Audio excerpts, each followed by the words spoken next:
चलो दोस्तों, आज हम लोग अनुदारवाद या रूढ़िवाद या कंजर्वेटिज्म को पढ़ेंगे।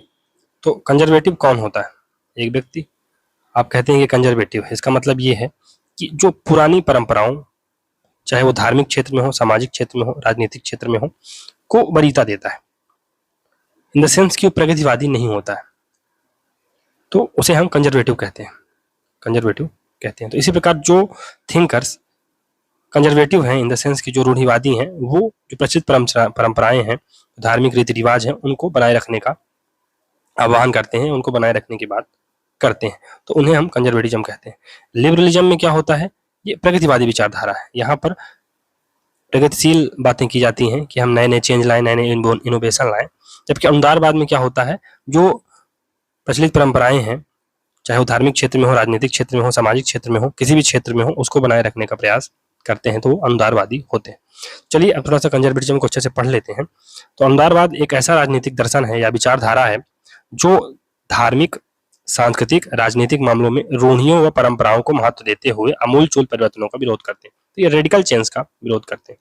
रेडिकल चेंज का विरोध करते हैं कि आप कोई भी व्यवस्था है उसे रेडिकली आप खत्म मत कर दीजिए।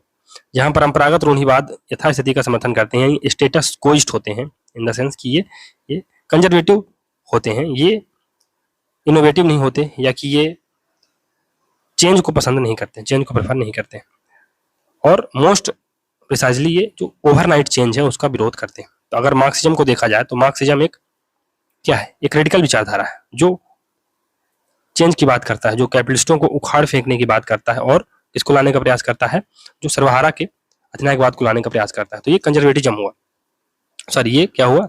एक काइंड ऑफ एक रेडिकल विचारधारा हुई। कौन? मार्क्सिज्म। वहीं जो आधुनिक रूढ़िवादी सीमित परिवर्तन या सुधारों का समर्थन करते हैं, तो जो मॉडर्न कंजर्वेटिव है वो सीमित परिवर्तन, या वही बात है कि आप पीस मील चेंज करिए, थोड़े थोड़े परिवर्तन करिए। इस प्रकार से वे समाज की तुलना ऐसे वृक्ष से करते हैं जिसके पत्तों और शाखाओं में काट छांट तो की जा सकती है, पर उसकी जड़ों यानी कि रूढ़ियों परंपराओं को नुकसान नहीं पहुंचाया जा सकता। अगर सती प्रथा बेकार है तो उसको समाप्त तो किया जा सकता है, लेकिन जो मूल प्रवृत्ति है किसी भी चीज की उसको खत्म नहीं किया जा सकता है। तो थोड़े बहुत परिवर्तन आप अपने धार्मिक या किसी भी मामलों में कर लीजिए, जिससे कि जो दखियानुसी विचार है उसको दूर किया जा सके, लेकिन पूरी तरह से परंपराओं को ही आप चेंज मत कर दीजिए। ह्यूज क्या बोलते हैं? H.S. ह्यूज के अनुसार रूढ़िवाद विचारधारा का निषेध है, निगेशन ऑफ आइडियोलॉजी, अर्थात कोई भी विचारधारा वर्तमान स्थिति में किसी न किसी तरह के परिवर्तन पर बल देती है। तो अगर मार्क्सिज्म है वो भी रेडिकल चेंज की बात करता है कि हम कैपिटलिज्म को हटा के सर्वहारा का अधिनायकवाद लाएंगे। ऐसे ही लिबरलिज्म है वो भी इनोवेशन की बात करता है, वो व्यक्तिवाद की बात करता है और ह्यूमन को सेंटर पर रखता है। लेकिन जो कंजर्वेटिज्म है ये आइडियोलॉजी का निगेशन है, यानी विचारधारा का काइंड ऑफ विरोध है, जो किसी प्रकार के परिवर्तन पर बल नहीं देता है। पर रूढ़िवाद यथास्थिति, यथास्थिति को जिंदा रखने की बात करता है। उदारवाद की जो प्रमुख मान्यताएं हैं परंपराओं और रूढ़ियों पर बल, क्योंकि ये लंबे विकास का परिणाम होती है तथा इनकी उपयोगिता साबित हो चुकी है। तो चूंकि कोई मानता है, ये लंबे अरसे से इसको लाया गया है और ये समाज द्वारा एक्सेप्टेड है, तो आप उसको खारिज मत कीजिए, उसको रेडिकली चेंज मत कीजिए। हालांकि एक बात और जान लीजिए कि कभी कभी रेडिकल चेंज जरूरी होता है। जैसे सती प्रथा को हटाया गया, तो अगर कंजर्वेटिज्म की माने तो सती प्रथा को कभी नहीं हटना चाहिए, लेकिन कभी कभी रेडिकल परिवर्तन भी जरूरी होते हैं। आगे चल के हम लोग इसकी जब आलोचना करेंगे तो पढ़ेंगे। ये यथास्थितिवादी होती है, स्टेटस कोइस्ट होते हैं, जो परंपरा है उसको बनाए रखना चाहते हैं। अनुदारवाद का जो मूल विश्वास है परंपरा और सत्ता। तर्कवाद का बहिष्करण, रिजेक्शन ऑफ रैशनलिज्म। तो अगर आप अपना बुद्धि लगाएंगे या अपना जो रीजन लगाएंगे, तो आप जो समाज में कुरीतियां हैं या समाज में जो काइंड ऑफ दखियानुसी विचार है उनको बदलने का प्रयास करेंगे, लेकिन ये उसका विरोध करते हैं। जो जैविक समाज है, ऑर्गेनिक समाज का ही समर्थन करते हैं, जहां उदारवादी राज्य को एक मशीन या व्यक्तियों को उनके स्वतंत्र व अलग अलग पुर्जे मानता है। क्या मानता है? जो उदारवादी क्या मानता है कि जो राज्य है एक मशीन है और व्यक्तियों को इसके अलग अलग स्वतंत्र पुर्जे मानता है। वही रूढ़िवाद राज्य को एक जीवित प्राणी मानता है तथा व्यक्तियों को उस पर आश्रित मानता है, कि व्यक्ति एक जीवित प्राणी है और जो राज्य है एक जीवित प्राणी है, और जो व्यक्ति है उसके हाथ पैर या आप कुछ भी मान सकते हैं, उसके वेरियस अंग हैं। तो वेरियस अंग, फॉर एग्जाम्पल अगर हाथ कट गया तो फिर भी हमारा शरीर बना रहेगा, लेकिन अगर राज्य ही मर गया तो शरीर का कोई महत्व रह नहीं जाएगा। यही बात है कि अगर राज्य जिंदा है तो व्यक्ति अपने आप रहेंगे, अगर व्यक्ति मर गए तो राज्य, अगर राज्य जिंदा है तो व्यक्ति अपने आप रहेंगे, अगर व्यक्ति मर भी जाते हैं फिर भी राज्य का इससे कुछ नहीं बिगड़ेगा। फिर श्रेणीतंत्री अर्थात पद सोपानी समाज व्यवस्था का समर्थन करता है, तो ये हायरार्की को मेंटेन करना चाहेगा, तो ये फिर भारत में कास्ट सिस्टम को समर्थन करेगा ये बात। तथा प्राकृतिक असमानता के विचार को ये मानता है कि हाँ, कुछ लोग जन्म से मास्टर पैदा होते हैं, कुछ लोग जन्म से स्लेव पैदा होते हैं, जैसा कि अरस्तु भी बोलता है। निजी संपत्ति की संस्था पूर्ण समर्थन करते हैं तथा आय, संपदा व हैसियत की प्रचलित विषमताओं को बनाए रखने के पक्षधर हैं। ये धार्मिक रूढ़ियों का भी समर्थन करते हैं, तो अगर सती प्रथा है तो उसको बनी रहने दो आप। फिर पूंजीवाद, आर्थिक व्यक्तिवाद व कुलीन तंत्र का ये समर्थन करते हैं। वही बात है कि जो पुरानी परंपराएं हैं उनको आप समाप्त मत कीजिए। अंधारवाद या रूढ़िवाद का विकास कब हुआ? तो 1960 से 68 के बीच में राजतंत्र समर्थक टोरी जहां ब्रिटिश रूढ़िवाद के शुरुआती समर्थक थे, वहीं विग संसदीय संप्रभुता व उदारवाद के। तो हमने जब काइंड ऑफ लॉ को पढ़ा था तो उसमें हमने देखा था कि जो ये टोरी समुदाय के लोग थे, ये क्या करते थे, ये ब्रिटिश रूढ़िवाद है, वहां पर ब्रिटेन में जो जन की जो परंपराएं थी सामाजिक, आर्थिक, धार्मिक क्षेत्र में, उनको ये बनाए रखने का प्रयास कर रहे थे। यानी कि ये राजतंत्र का समर्थन कर रहे थे, राजतंत्र का समर्थन कर रहे थे। जबकि जो व्हिग हैं ये संसदीय संप्रभुता और उदारवाद के समर्थक थे। 1960 में प्रकाशित रॉबर्ट फिल्मर की पुस्तक है पैट्रियार्का राजतंत्र व रूढ़िवाद के समर्थन में लिखी गई पुस्तक थी। 1934 में टोरी दल के प्रधानमंत्री रॉबर्ट पील द्वारा प्रस्तुत टैमवोर्थ मैनिफेस्टो में क्रमिक व धीमे राजनीतिक सुधारों का समर्थन किया गया था। यह घोषणा पत्र कट्टर ब्रिटिश अंधारवाद से आधुनिक अंधारवाद की ओर एक कदम था। तो वही थोड़े बहुत चेंज आप कर लीजिए तो फिर आप आधुनिक अंधारवादी कहलाएंगे। यह टोरी बाद में अंधारवादी पार्टी में परिवर्तित हो गई, जो आज ब्रिटेन की एक मुख्य राजनीतिक पार्टी है। तो ब्रिटेन में कंजर्वेटिव पार्टी, एक तो लेबर पार्टी, दूसरी कंजर्वेटिव पार्टी है, तो ये मुख्य पार्टी अभी वहां है। ये खंडशः परिवर्तन, पीस मिल चेंज की बात करती है। पीस मिल चेंज का कंसेप्ट किसने दिया है? आपको याद होगा। बेसिकली जो ये पीस मिल कॉन्सेप्ट, पीस मिल चेंज यानी खंडशः परिवर्तन का समर्थन कौन करता है? कार्ल पॉपर करता है, ये याद रखिएगा। या टोरी बाद में अंधारवादी पार्टी में परिवर्तित हो गए, ठीक है। 1950 के दशक में के बाद यूएसए में रिपब्लिकन जो पार्टी है वो अंधारवादी विचारधारा का समर्थन करती है। विशेषकर रोनाल्ड रीगन व बुश सीनियर को अंधारवाद व न्यू राइट का समर्थक माना जाता है। और भारत में जो बीजेपी पार्टी है या अकाली दल पार्टी है, शिवसेना पार्टी है, ये भी दक्षिणपंथी दलों को रूढ़िवादी समर्थित दल कहा जा सकता है। क्योंकि ये भी भारत में जो जैसे बीजेपी पार्टी है, तो ये भारत में जो परंपराएं हैं, जो रीति रिवाज है, उनको बनाए रखने का प्रयास करती है। हिंदुत्व के आइडिया पर ये फोकस्ड है। तो यही बात है कि आप पुरानी परंपराओं को बनाए रखिए। हालांकि ये बहुत ज्यादा काइंड ऑफ ये नव उदारवादी हैं, तो ये थोड़ा बहुत चेंज भी बर्दाश्त करते हैं। तो रूढ़िवाद का जो बौद्धिक विकास है उसको देख लेते हैं। तो पहला है अरस्तु। प्राचीन यूनानी दार्शनिक अरस्तु के विचारों में रूढ़िवाद की शुरुआत हो जाती है, जब हमने देखा था कि ये क्रांति का विरोध करता है, ये कंजर्वेटिव थिंकर है, हमने पढ़ा भी था, स्टेटस को थिंकर है। तो आधुनिक जो रूढ़िवादी हैं इसमें ब्रिटेन के हैं Richard Hooker, David Hume, Edmund Burke. हमने देखा था कि जो नेचुरल राइट थ्योरी है। फिर नेक्स्ट है सैमुअल टेलर, कॉलरिज, बेंजामिन डिज़राइली। जबकि यूएसए में जॉन एडम्स है। फिर रिचर्ड हुकर इंग्लैंड के चर्च में पादरी थे, साथ ही प्रभावशाली धर्मशास्त्री थे। ये प्रोटेस्टेंट सुधारों के विरोधी थे। डेविड ह्यूम, तो आधुनिक युगों में ह्यूम को रूढ़िवाद का प्रमुख दार्शनिक माना जाता है। ह्यूम एक ब्रिटिश दार्शनिक थे जिन्होंने अनुभववाद का समर्थन किया था, राजनीतिक बुद्धिवाद व कल्पनावाद का विरोध किया था। मूलतः अनुभववादी व संशयवादी दार्शनिक ह्यूम को आधुनिक रूढ़िवादी बौद्धिक परंपरा का पहला विद्वान माना जाता है। फिर एडमंड बर्क हैं, तो एडमंड बर्क आधुनिक रूढ़िवाद के जनक हैं, फादर ऑफ कंजर्वेटिज्म माने जाते हैं। कॉमन सभा के सदस्य रहे। बर्क व्यवस्था व स्थायित्व के समर्थक थे और इन्होंने नेचुरल राइट जो थ्योरी थी उसका विरोध किया था। लॉक की जो नेचुरल राइट थ्योरी थी उसका। बर्क की प्रसिद्ध पुस्तक है reflection on the recent revolution in France. ये 1970 में 1790 में बुक आई थी। इस पुस्तक में अमूलचूल परिवर्तनों व अमूर्त उद्देश्यों के कारण फ्रांसीसी क्रांति की इन्होंने आलोचना की थी। और फ्रेंच की जो 1789 में फ्रेंच क्रांति हुई थी और 1790 में इन्होंने अपनी पुस्तक लिख के फ्रेंच क्रांति की विरोध किया था। क्योंकि इसमें बहुत ज़्यादा रेडिकल चेंज कर दिए गए थे। सीधे सीधे राजा को मार दिया गया, गिलोटिन दे दिया गया और जो वर्तमान जो स्थिति थी उसको उल्टा कर दिया गया। तो ये महाविनाश इसको कहता है एडमंड बर्क। सामाजिक निर्माण के लिए पूरे समाज की सूझबूझ आवश्यक होती है। व्यक्ति इंडिविजुअल के तथाकथित विवेक व बुद्धिवाद पर भरोसा नहीं किया जा सकता। तो जो समाज की सामूहिक जो बुद्धि होती है वो ज़्यादा महत्वपूर्ण होती है। आप एक इंडिविजुअल के दम पे, जैसे मान लो नोटबंदी हुई, नोटबंदी किसने किया? अगर बिग फेस देखा जाए तो मोदी जी ने किया। तो इससे आपने आम जनता की राय ली नहीं, आपने कर दिया, तो इससे खैर ठीक है, लेकिन नुकसान तो आम जनता को उठाना पड़ा ना। और आपको फायदा भी कुछ नहीं हुआ। व्यक्ति ना समझ है पर जातियां समझदार होती हैं। धीमे परिवर्तनों के समर्थक वर्ग के अनुसार जिस समाज में सुधार के साधन नहीं पाए जाते उनमें संरक्षण के साधन भी नहीं पाए जाते। संरक्षण की प्रवृत्ति और सुधार की क्षमता, इन दोनों का संयोग राजनेता का आदर्श होना चाहिए। तो राजनेता का आदर्श क्या होना चाहिए? संरक्षण की प्रवृत्ति, उसके पास संरक्षण की प्रवृत्ति हो, यानी वो चीजों को कंजर्व भी करे और सुधार की लाए, यानी पीस मिल खंडशह परिवर्तन लाए। जो फ्रांस की क्रांति थी 1789 की क्रांति, उसको ये महाविनाश या मूर्खता से परिपूर्ण घटना क्रम बोलता है। कहने वाला वर्ग फ्रेंच क्रांतिकारियों द्वारा घोषित प्राकृतिक अधिकारों का आलोचक है। वर्ग इन्हें झूठे अधिकार कहता है, फॉल्स राइट कहता है। वर्ग सामाजिक समझौते, प्राकृतिक दशा, प्राकृतिक अधिकारों आदि को कपोल कल्पनाएं कहता है। उनके अनुसार इन काल्पनिक जो धारणाएं हैं, इन काल्पनिक धारणाओं के आधार पर राज्य व समाज का पुनर्निर्माण निरर्थक। वर्ग ने सामाजिक अनुबंध की एक नई परिभाषा दी। समाज वास्तव में एक अनुबंध है, एक कॉन्ट्रैक्ट है, परंतु यह उन लोगों की साझेदारी नहीं है जो क्षणिक या क्षणभंगुर हो। यह समस्त विज्ञान और समस्त कलाओं में उनकी साझेदारी है। यह साझेदारी अनेक पीढ़ियों तक चलेगी। यह उन लोगों की साझेदारी है जो जीवित हैं, जिनकी मृत्यु हो चुकी है या जिन्हें अभी जन्म लेना है। तो ये बेसिकली एक सतत प्रक्रिया की बात करता है कि जिन्होंने जन्म नहीं लिया या जो मर चुके हैं और जो अभी जिंदा हैं, सभी की ये साझेदारी है। ये किसी एक व्यक्ति की साझेदारी नहीं या एक व्यक्ति का संगठन नहीं। इस प्रकार एडमंड बर्ग फ्रेंच क्रांति का विरोध, पुरातन संस्थाओं, परंपराओं तथा यथास्थितिवाद का समर्थन करता है।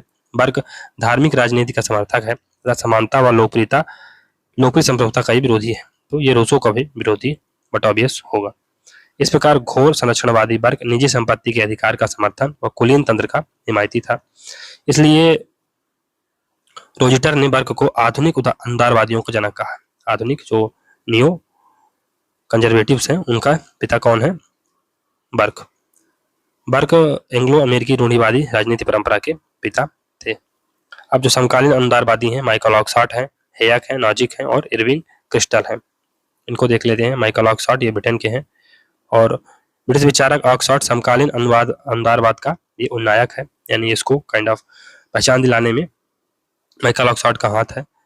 ऑक्सफोर्ड की जो पुस्तकें हैं, ऑन ह्यूमन कंडक्ट, ये 1975 में आती है, ऑन ह्यूमन कंडक्ट। और नेक्स्ट है रैशनलिज्म इन पॉलिटिक्स, ये 1960 में आती है। अनुदारवाद का समर्थन किया है। रैशनलिज्म इन पॉलिटिक्स में ऑक्सफोर्ड ने तर्क बुद्धिवाद का विरोध किया है। जो रैशनल इंटेलेक्चुअलिज्म है या रैशनलिज्म का इसने विरोध किया है। ऑक्सफोर्ड के अनुसार राजनीति ऐसी गतिविधि जिसमें समाज की प्रचलित प्रथाओं की निकट जानकारी प्राप्त करके उनका अनुसरण किया जाता है। समाज की जो प्रचलित प्रथाएं हैं, उनकी निकट जानकारी प्राप्त करके उनका अनुसरण किया जाता है। ऑक्सफोर्ड के अनुसार राजनीतिक गतिविधियों का उद्देश्य राज्य की नाव को गतिमान रखना है। जो राजनीतिक गतिविधियां हैं, पॉलिटिकल जो एक्टिविटीज हैं, उनका उद्देश्य क्या है? जो राजनीति की नाव है या राज्य की नाव है, उसको गतिमान रखना, धन संपदा बढ़ाना व आर्थिक समृद्धि लाना नहीं। राज्य की नींव का सुचारू संचालन तभी संभव है जब अदृश्य व उग्र परिवर्तनों की बजाय सुपरिचित व धीमे परिवर्तन किए जाएं, वही खंडशः परिवर्तन किए जाएं। ऑक्सफोर्ड के अनुसार राजमार्ग वर्ग का कार्य सबसे छोटी बुराई को चुनने की कला है कि आप यूनिट लेवल पे जाके छोटी छोटी चीजों को आप पहले बाहर करिए और ठीक है, मतलब खंडशः परिवर्तन ना करिए। फॉर एग्जाम्पल, आपको कोई घर में कोई चीज अच्छी नहीं लग रही है, अब आपको अपने कमरे में कोई चीज अच्छी नहीं लग रही, तो आप ठीक है उसकी खिड़की बदल के देखिए, आप पंखे बदल कर देखिए, आप अन्य चीजों थोड़ा सा डेंटिंग पेंटिंग करवाइए और फिर करिए। आप सीधे सीधे घर को मत ढहाइए। घर को आप ढहा देंगे तो फिर आप उसको बैक नहीं कर पाएंगे या अपने जो फैसले हैं उसको बैक नहीं ले पाएंगे। तो यही बात है कि आप सीधे नोटबंदी मत लाइए, कुछ ऐसा लाइए कि जिससे आप बैक कर सकें। अगर आपको लगा कि डिसीजन मेरा बेकार हो गया है, तो अब घर ही नहीं रहेगा तो फिर आप क्या ही कर लेंगे? अगर आप ढहा ही देंगे, रेडिकल परिवर्तन कर लेंगे। लेकिन अगर आपने उसके दीवारों को कलर करा के चेंज कराया, कुछ अन्य चीजें करवाई, तो ठीक है, आप आपके पास अपने फैसले को बैक करने की, आपको पंखा या कि जो अपने खिड़कियों का साइज अच्छा नहीं लगा तो फिर से आप पुनः उसको चेंज कर सकते हैं। लेकिन अगर आपने घर को ढहा ही दिया तो फिर आप आगे कर ही क्या लेंगे? माइकल ऑक्सफोर्ड के अलावा लियो स्ट्रॉस तथा हना अरेंट समकालीन परंपरावादी रूढ़िवादी विचारक हैं। नव रूढ़िवाद ये 1970 के दशक में न्यू कंजर्वेटिज्म की लहर यूएसए में उत्पन्न हुई। नव रूढ़िवादी यूएसए में अश्वेतों व महिलाओं के कल्याण के लिए उठाए गए प्रगतिशील कदमों के विरोधी थे। अच्छा, प्रमुख नव रूढ़िवादी ये डेनियल बेल हैं, इविंग क्रिस्टल हैं, डेनियल पैट्रिक मोइनहान हैं और नेथन ग्लेजर। फिर फ्रेडरिक वॉन हयाक के बारे में पढ़ते हैं, ऑस्ट्रिया के थे बेसिकली। तो अर्थशास्त्री व राजनीतिक दार्शनिक हयाक न्यू राइट्स, नियो लिबरल या इन्हें न्यू लिबरल भी कहा जाता है कि अग्रणी समर्थक थे। व्यक्तिवाद और बाजारवाद में विश्वास रखने वाला हायक समाज व केन्सियन कल्याणकारी अर्थशास्त्र का कटु आलोचक था। तो बेसिकली ये व्यक्तिवाद का समर्थन करता है और बाजारवाद को भी महत्वपूर्ण मानता है। बाजारवाद में ये मानता है कि जो राज्य है उसका जो कार्य है वो मिनिमल होना चाहिए, राज्य मिनिमल काम करे, केवल लॉ एंड ऑर्डर मेंटेन करे, लेकिन सामाजिक क्षेत्रों में राज्य किसी भी प्रकार का परिवर्तन ना करे। सॉरी, मतलब जो सामाजिक क्षेत्र है वहां पर कंजर्वेटिज्म यानी खंडसा चेंज आप लाइए, आप बहुत ज्यादा रेडिकल परिवर्तन मत कीजिए। प्रमुख कृतियां हैं, द रोड टू सर्वडम 1944 में आती है, रोड टू सर्वडम 1944 में आती है, द कॉन्स्टिट्यूशन ऑफ लिबर्टी 1960 में आती है, और लॉ, ये लॉ है, law legislation and liberty the mirage of social justice 1976 में बुक आती है। रॉबर्ट नॉजिक इस थिंकर पढ़ चुके हैं, तो एक नज़र में इसको और देख लेते हैं। यूएसए के थे और हैक कहाँ के थे, ऑस्ट्रिया के थे। नॉजिक ने रॉल्स के न्याय सिद्धांत के विरोध में अधिकार आधारित स्वेच्छा तंत्र यानी राइट बेस्ड लिबर्टेनिज्म का विकास किया है। न्यूनतम सरकार हो और मिनिमल स्टेट हो, न्यूनतम कराधान का समर्थन किया है। नॉजिक ने कल्याणकारी राज्य व रिडिस्ट्रीब्यूटिव स्टेट है या रिडिस्ट्रीब्यूटिव न्याय है उसका विरोध किया है। उन्होंने न्याय का अधिकारिकता सिद्धांत दिया है यानी इंटाइटलमेंट थ्योरी ऑफ जस्टिस दी है।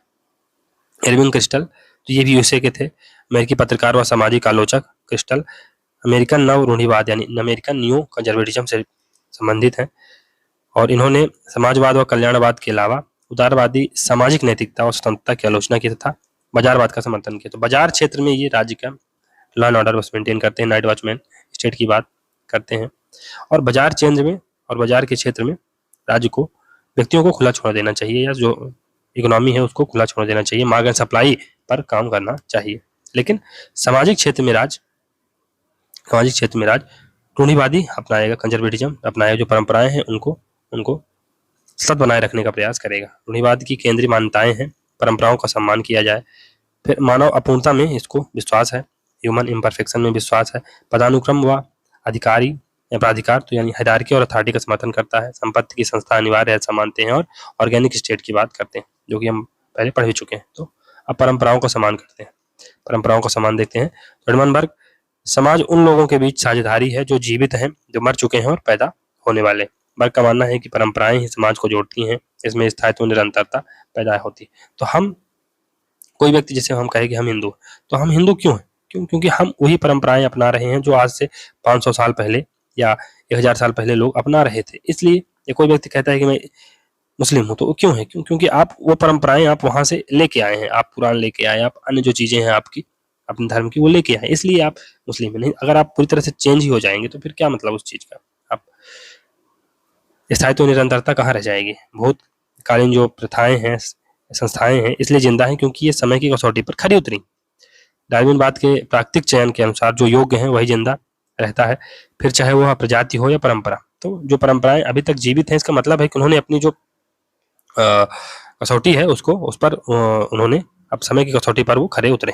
स्थापित परंपराएं व रीति रिवाज व्यक्ति में आश्वस्ति और ये जो स्थायित्व है अपनेपन का भाव पैदा करती हैं। तो आपके अंदर जब कोई आपकी परंपरा है जिसे आप बहुत आपके पिता ने, आपके दादाजी ने फॉलो किया, फिर आपके पिताजी ने फॉलो किया, फिर आप फॉलो कर रहे हैं, तो इससे आपके अंदर एक अपनेपन का भाव आता है, एक स्थायित्व का भाव आता है। जबकि परिवर्तन और बदलाव तो अज्ञात यात्रा है जो अनिश्चितता व असुरक्षा पैदा करती है। मानव अपूर्णता में विश्वास, तो आसू लीवान के अनुसार रूढ़िवाद मानव अपूर्णता का दर्शन है। रूढ़िवाद का मानना है कि मानव नैतिक व मनोवैज्ञानिक रूप से अपूर्ण है, यह अविश्वसनीय, नैतिक रूप से भ्रष्ट तथा शक्ति प्रेमी होता है, वह सीमित दायरे वाला और सुरक्षा की चाह रखने वाला प्राणी है। रूढ़िवाद की ये बातें थॉमस हॉब्स के विचारों के प्रतिध्वनि है। इस प्रकार रूढ़िवाद मानव प्रकृति के बारे में निराशावादी व हॉब्सियन है तथा सकारात्मक व पूर्णता की कल्पना मानता है। तो मानव प्रकृति के बारे में कौन रूढ़िवादी है? बेसिकली क्या है ये? निराशावादी व हॉब्सियन, यानी कि ये मानता है कि मनुष्य, फिर ये इसलिए आधुनिक सिद्धांतों फॉर एग्जाम्पल अधिकार, समानता, सामाजिक न्याय व सुधार को अनावश्यक मानते हैं। पदानुक्रम व प्राधिकार में विश्वास, यानी कि ये हायरार्की और अथॉरिटी पर विश्वास रखते हैं।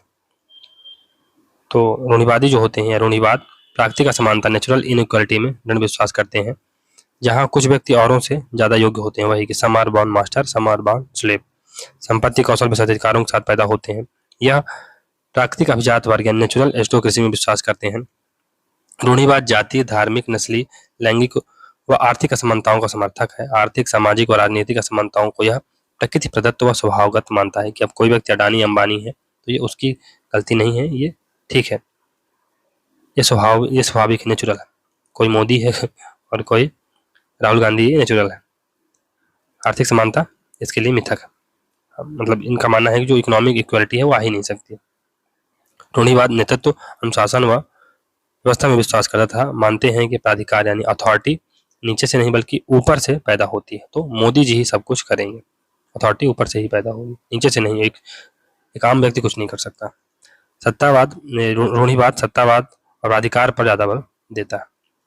संपत्ति की संस्था अनिवार्य है, तो रूढ़िवाद निजी संपत्ति व निजी स्वामित्व के समर्थक हैं, क्योंकि संपत्ति स्वामित्व सामाजिक मूल्यों व सामाजिक उत्तरदायित्व को बढ़ावा देती है। फिर ये ऑर्गेनिक समाज यानी जैविक सोसाइटी की बात करते हैं। परमाणुवाद व व्यक्तिवाद के विपरीत ये जैविक सोसाइटी या जैविक समाज व जैविकवाद यानी ऑर्गेनिज्म में विश्वास करते हैं। तात्पर्य है कि समाज एक जीव की तरह होता है जो फलता फूलता और बढ़ता है, और तो समाज एक जीव या जीवित इकाई की तरह है तथा संपूर्ण होल अपने व्यक्तिगत अंगों से अधिक है। यानी कि होल यानी कि राज्य अपने व्यक्तिगत अंगों यानी कि जो व्यक्ति हैं उनसे अधिक है। व्यक्ति के बजाय राज्य साध्य है, यानी इंड गोल क्या है, गोल क्या है, राज्य। जैविकवाद सामाजिक समझौता कार्यों व उदारवादियों के यांत्रिक दृष्टिकोण का विरोधी है। यानी जो समझौतावादी सोशल कॉन्ट्रैक्ट हैं, जो हाफ्स रूसो हैं, और उदारवादी हैं, लिबरल थिंकर हैं, वो राज्य को क्या मानते हैं, एक आर्टिफिशियल इंस्टीट्यूशन मानते हैं। ये इसका विरोध करता है। जैविक समाज की अवधारणा सामाजिक रूढ़िवाद की परिचायक है। सामाजिक रूढ़िवाद यानी सोशल कंजर्वेटिज्म का मानना है कि समाज रिश्तों का ऐसा जाल है जिसे कर्तव्यों, परंपरागत मूल्यों तथा स्थापित संस्थानों के माध्यम से बरकरार रखा जाना चाहिए। चलिए दोस्तों, रूढ़िवाद के विभिन्न रूप देख लेते हैं। तो इसमें सबसे पहले है सत्तावादी रूढ़िवाद यानी अथॉरिटेरियन कंजर्वेटिज्म। अथॉरिटेरियन कंजर्वेटिज्म फिर है, इसमें हिटलर जैसे लोग आ जाएंगे, हिटलर, मुसोलिनी, स्टालिन, ये जैसे लोग। फिर पैतृक रूढ़िवाद, ये पैटर्नलिस्टिक कंजर्वेटिज्म है। वन नेशन रूढ़िवाद, वन नेशन कंजर्वेटिज्म, यही है चाइना वाला। फिर लिबरल कंजर्वेटिज्म, इसमें हायक, नॉजिक जैसे थिंकर आ जाएंगे। और न्यू राइट्स, तो न्यू राइट्स में भी ये आ जाएंगे, हायक, नॉजिक, के लिए पढ़ते हैं अथॉरिटेरियन कंजर्वेटिज्म। तो इसका विकास महाद्वीपीय यूरोप यानी जर्मनी, फ्रांस, इटली में हुआ। फ्रांसीसी विचारक जोसेफ डी मैस्ट्री ने फ्रांसीसी क्रांति की आलोचना की तथा वंशानुगत राजशाही का समर्थन किया। फिर रूस के जार निकोलस प्रथम ने स्वतंत्रता, समानता व बंधुत्व यानी लिबर्टी, इक्वलिटी और फ्रेटर्निटी, फ्रांसीसी क्रांति के नारे थे ये, की बजाय रूढ़िवाद, निरंकुशता और राष्ट्रीयता यानी ऑर्थोडॉक्सी, ऑटोक्रेसी और नेशनलिटी की उद्घोषणा की थी। फ्रांस में बोनापार्टिज्म, जर्मनी में बिस्मार्क का शासन ऐसे ही था। 20वीं शताब्दी में जर्मनी व इटली के रूढ़िवादी अभिजन नाजीवादी व फांसीवादी के समर्थक थे। सत्तावाद रूढ़िवाद लोकतंत्र, जो सत्तावाद रूढ़िवाद यानी अथॉरिटेरियन कंजर्वेटिज्म है, ये लोकतंत्र, जनसहभागिता, समाजवाद व उदारवाद का विरोधी है तथा प्राधिकार यानी अथॉरिटी की उत्पत्ति ऊपर से मानता है, वही कि मोदी जी सभी चीज के परिचालक हैं। पैतृक रूढ़िवाद यानी पैटर्नलिस्टिक कंजर्वेटिज्म, तो यह रूढ़िवादिता आंग्ल अमेरिकी परंपरा से जुड़ी हुई है तथा एडमंड बर्ग इसके प्रतिपादक है। पैतृकवाद यानी पैटर्नलिज्म का अर्थ होता है पिता वाले भाव से कार्य। तो राज्य एक पिता की तरह होता है जो व्यक्तियों को अपने हिसाब से चलाने का प्रयास करता है। पिता अपनी संतान की भलाई के लिए ही अधिकार व शक्ति का प्रयोग करता है। तो अगर पिताजी हमें मारते हैं तो क्यों मारते हैं, हमारी भलाई के लिए नहीं मारते हैं। इसी प्रकार राज्य अगर हमें दंड देगा या हमारे साथ थोड़ा सा अथॉरिटी के साथ पेश आएगा, शक्ति हमारे पर दिखाएगा, तो हमारे भले के लिए कहीं ना कहीं दिखाएगा। उसी प्रकार राज्य के कानून व उसकी शक्तियां नागरिकों को लाभ पहुंचाती है। तो उनके लिए कारों में सीट बेल्ट की अनिवार्यता या मोटरसाइकिल पर हेलमेट, इससे हमें दर्द तो होता है लेकिन फिर भी ये हमारे भले के लिए।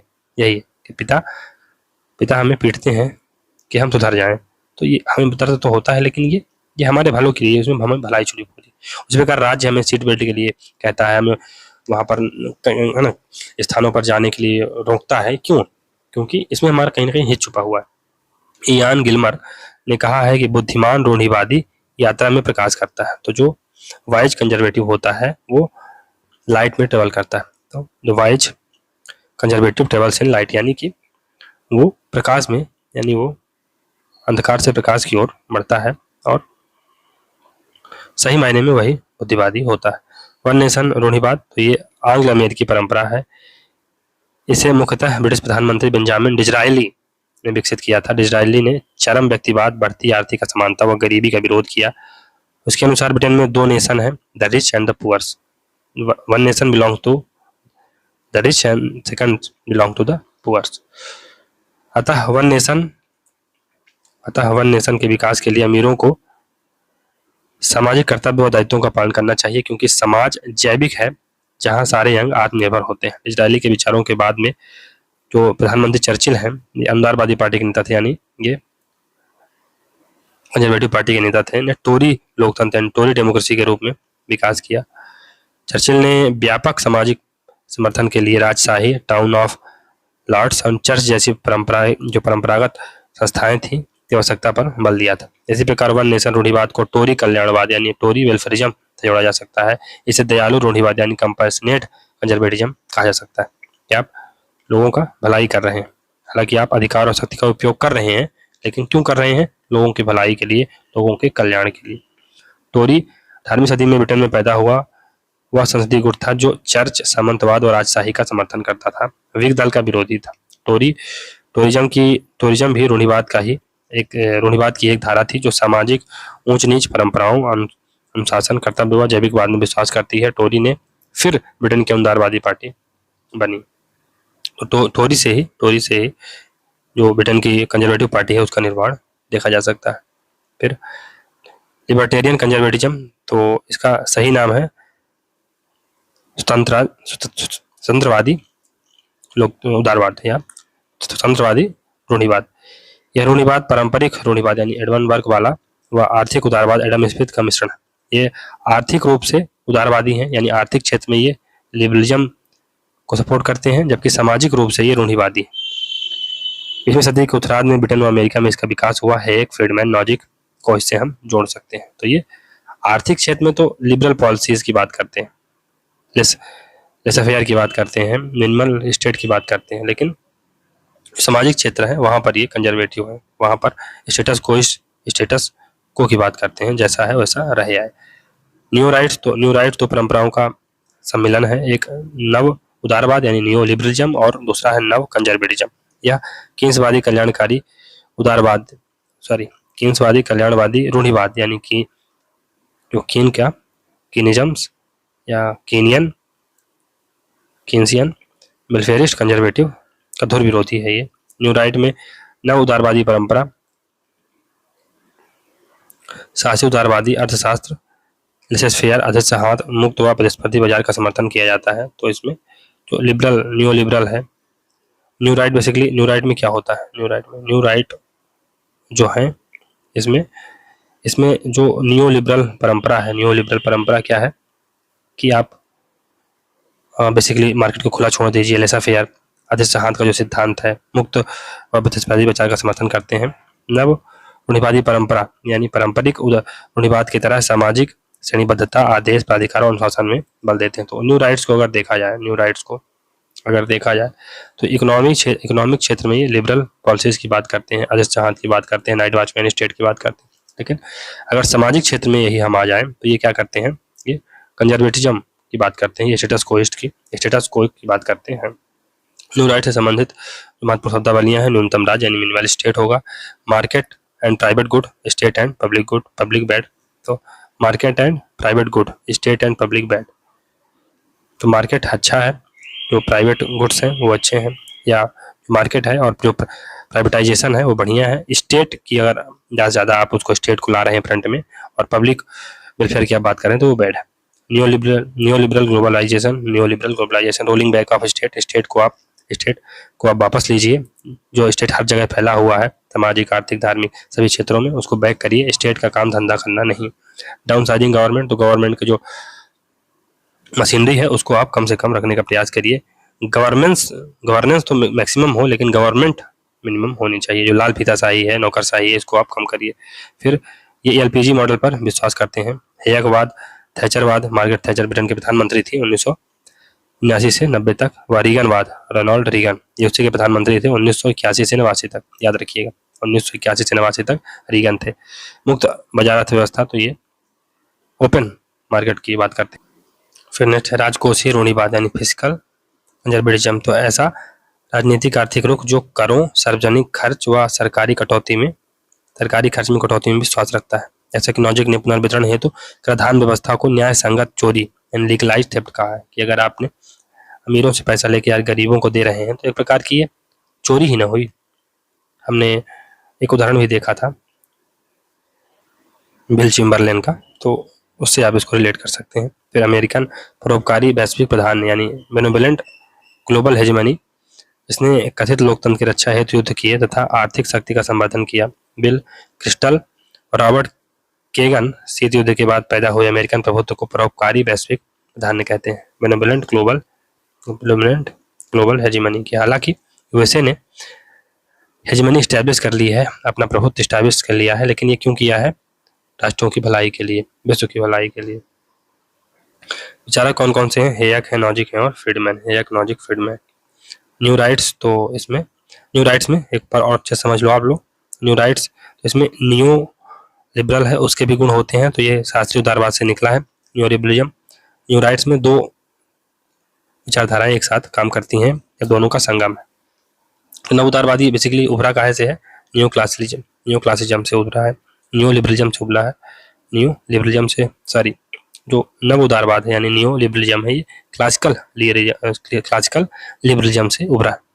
इसमें परमाणुवाद पर यानी मनुष्य को एक एटम की तरह माना जाता है जो अपने आप में स्वतंत्र है।